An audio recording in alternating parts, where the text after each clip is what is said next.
The survival of the Grafton and the Invercauld is not a story of luck, but a clinical trial in social architecture. In 1864, two ships were claimed by the same jagged coastline, yet their outcomes were determined months before the first plank snapped. The systemic failure was not the storm, but the internal operating system of the crews. One group treated survival as a communal engineering project.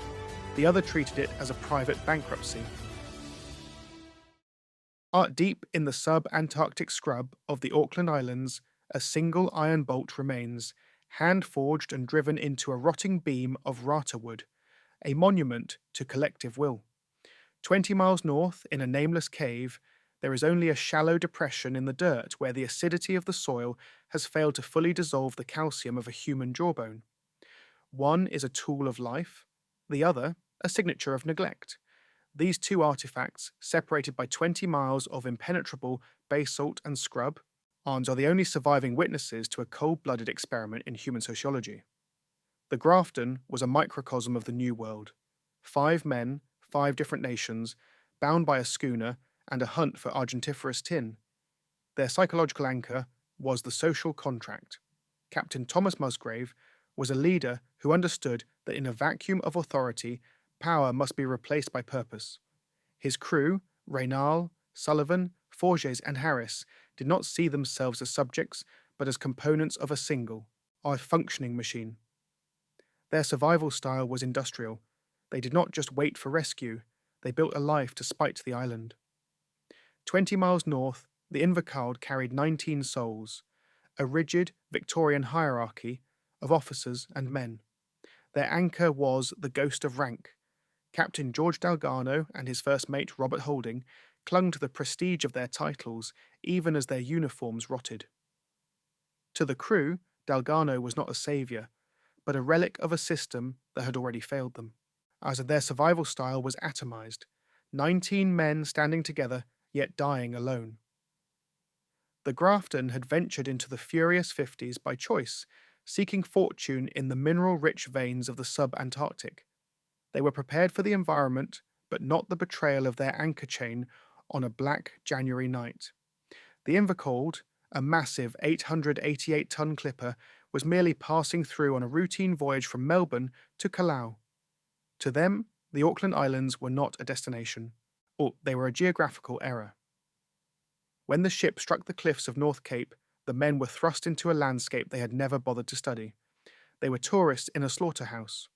The Southern Ocean does not attack, it simply persists until a human error occurs.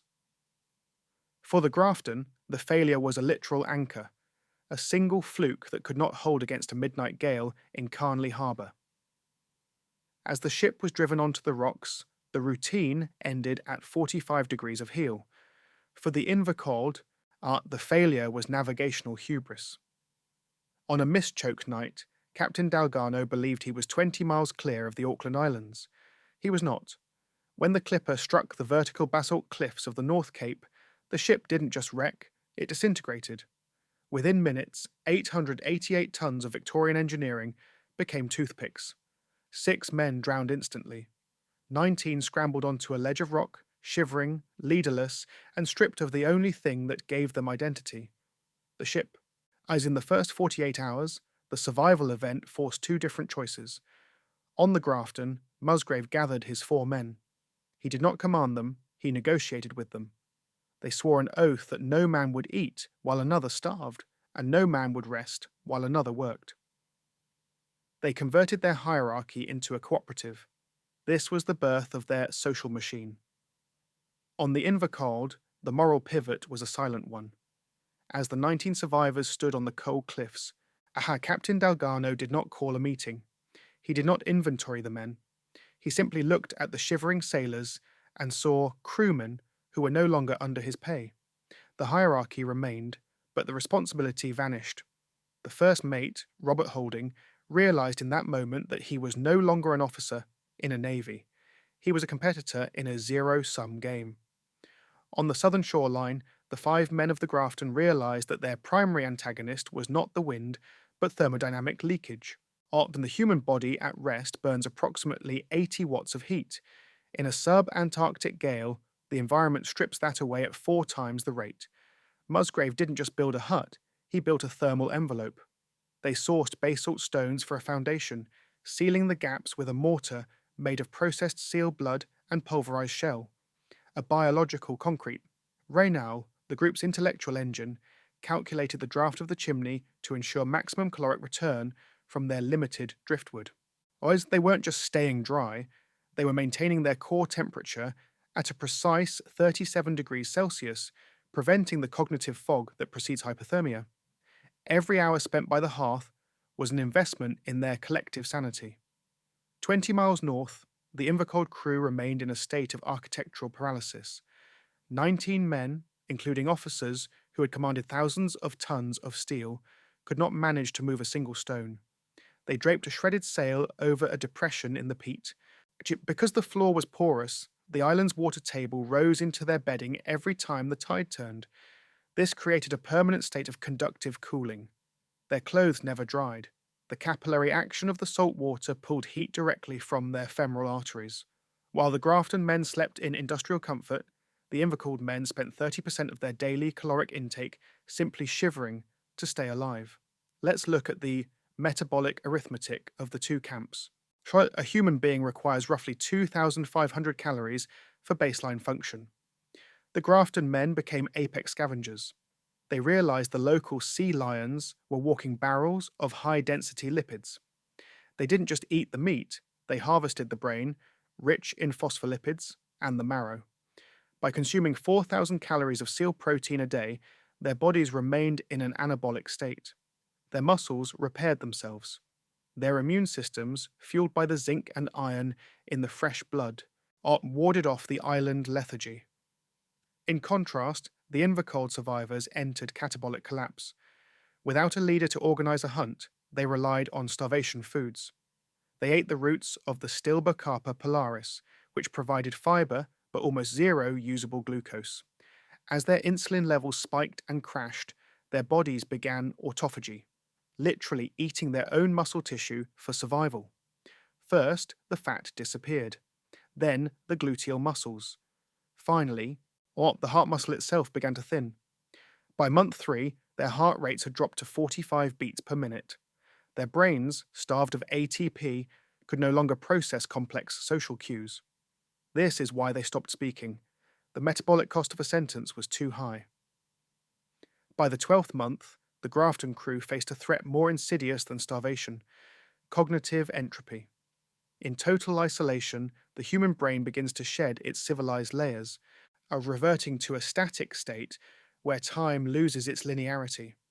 To combat this, Musgrave and Raynal instituted a mental maintenance protocol. They established a formal school within the stone walls of Eppegwait. Raynal, the Frenchman, used a piece of charred wood and a smoothed plank as a chalkboard.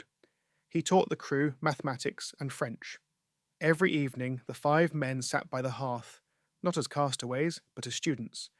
They were forcing their synaptic pathways to remain open, maintaining the prefrontal cortex dominance over the primal amygdala. By solving algebraic equations and conjugating verbs, they were repairing the very social fabric that the island was trying to tear apart. They even crafted a set of checkers from rata wood and played high-stakes tournaments to keep the competitive spirit channeled into games rather than grievances. This was the logic of the forge applied to the human soul.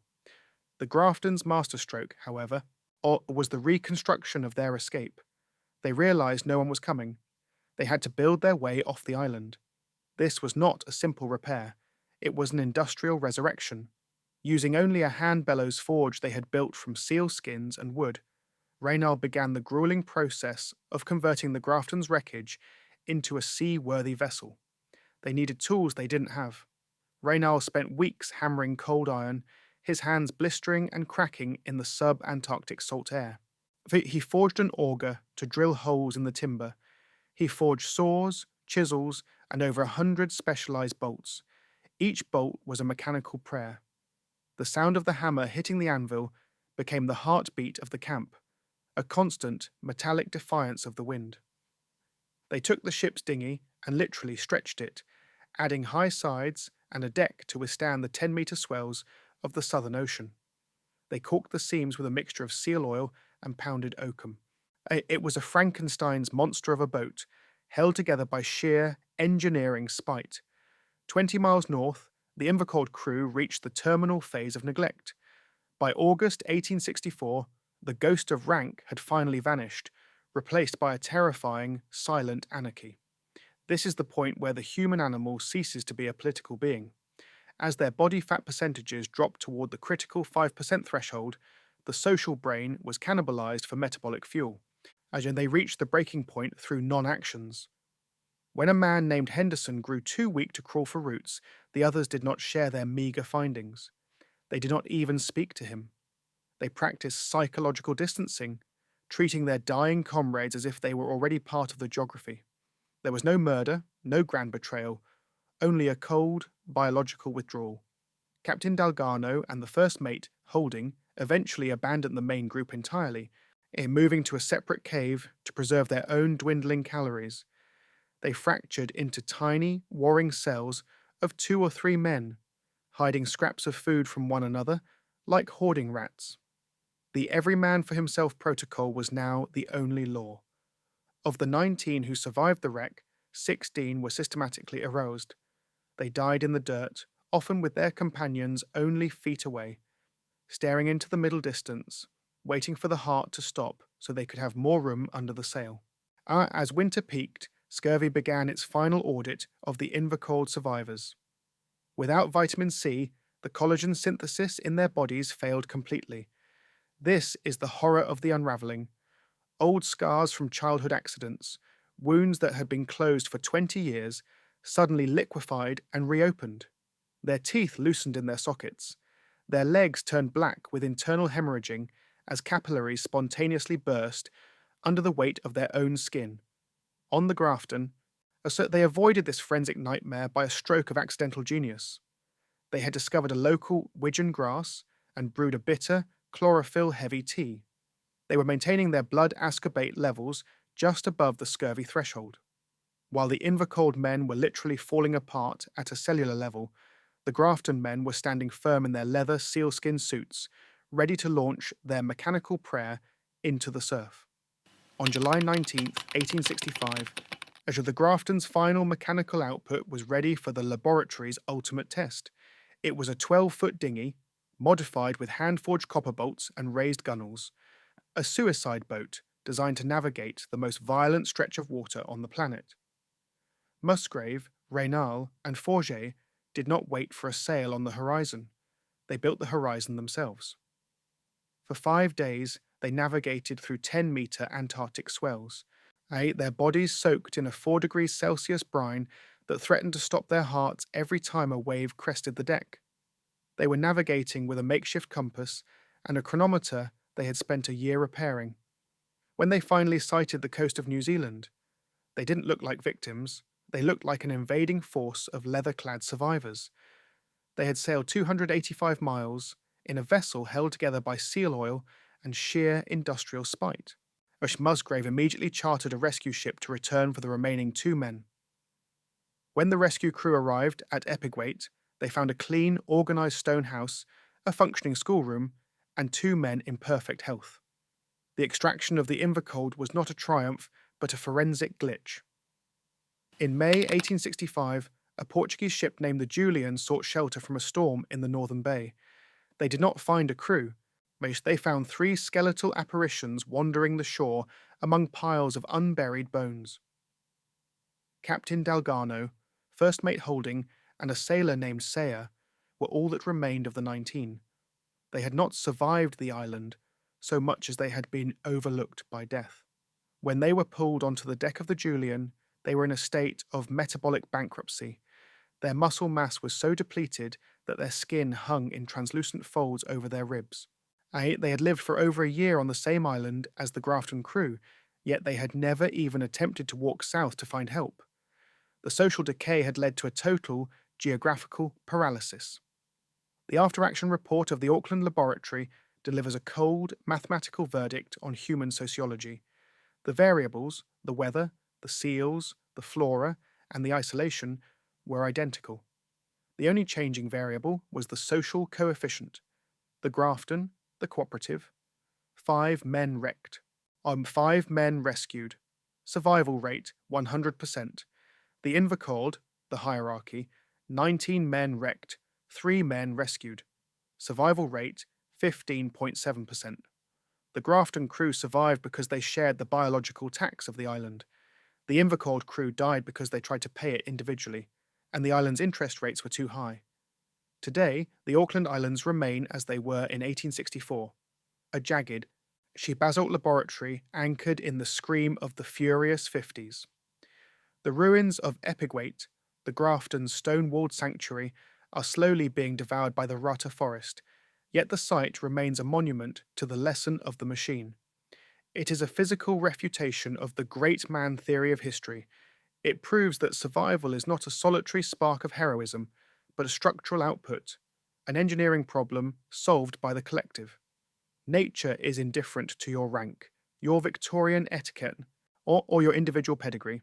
It only responds to the efficiency of your social operating system. The site of the Invercauld wreck, 20 miles north, is marked by a different kind of silence. There is no stone hut to find, no hand-forged bolts, and no schoolhouse floor.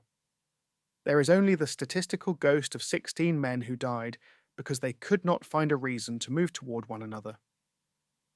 The law of the Auckland Islands dictates that when the social contract is shredded, or the biological one follows shortly after, we are, at our most fundamental level, a collaborative species.